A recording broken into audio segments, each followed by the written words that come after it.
Now to a mystery in space we've been following since it first appeared in our skies 3 months ago. We are talking about that interstellar object known as 3I Atlas.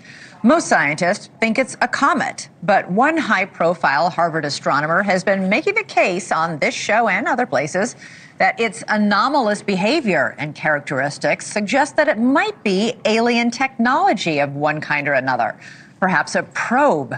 3I Atlas recently passed closest to the sun and will soon pass close to the Earth.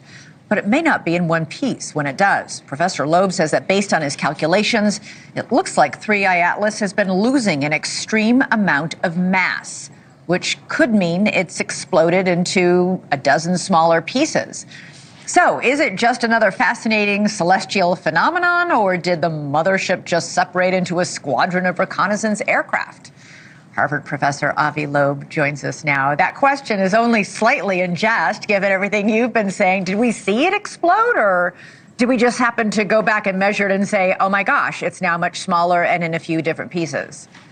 Well, what we see are 7 jets coming out of these objects, more than 7 actually, after it passed close to the sun on October 29th.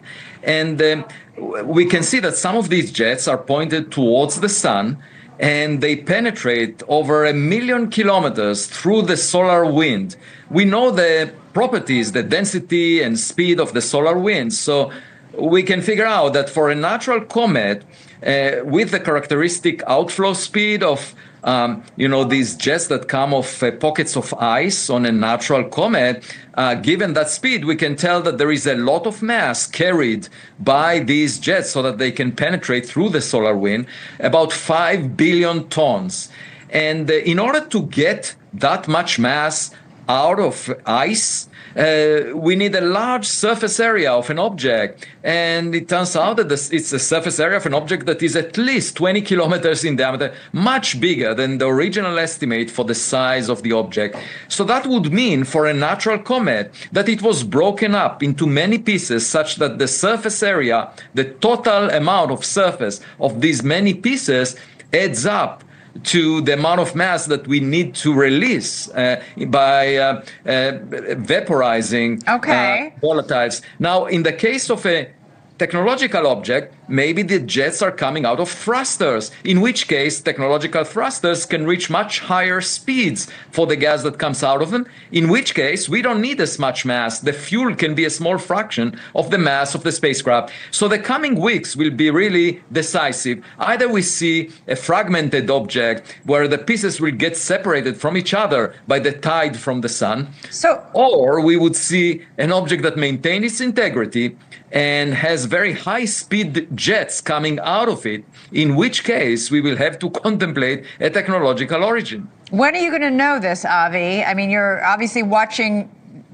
how each of these 7 pieces now travels? If it's in a coordinated way, or?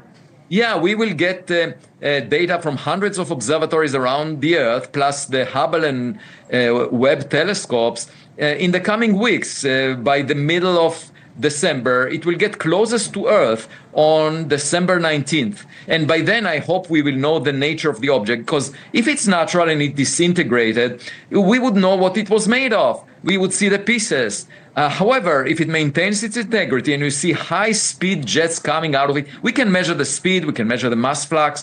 We will know that it's something unusual. So I would hope that by the holidays, we would definitely know what the nature of this object is, and that would be a nice gift for all of us. Yeah, Merry Christmas. We're being invaded by aliens.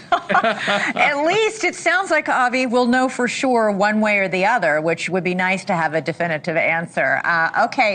Avi, on December 19th, you're booked on this show to I will reveal be glad all. Yeah, whatever it is, it's a blind date, and whatever it is, I will let you know if it's a rock or something more exciting. Either way, we'll learn something new. Something more exciting may be the most dramatic understatement of the night. Avi Loeb, thank you so much, as always. It's fun and informative to talk.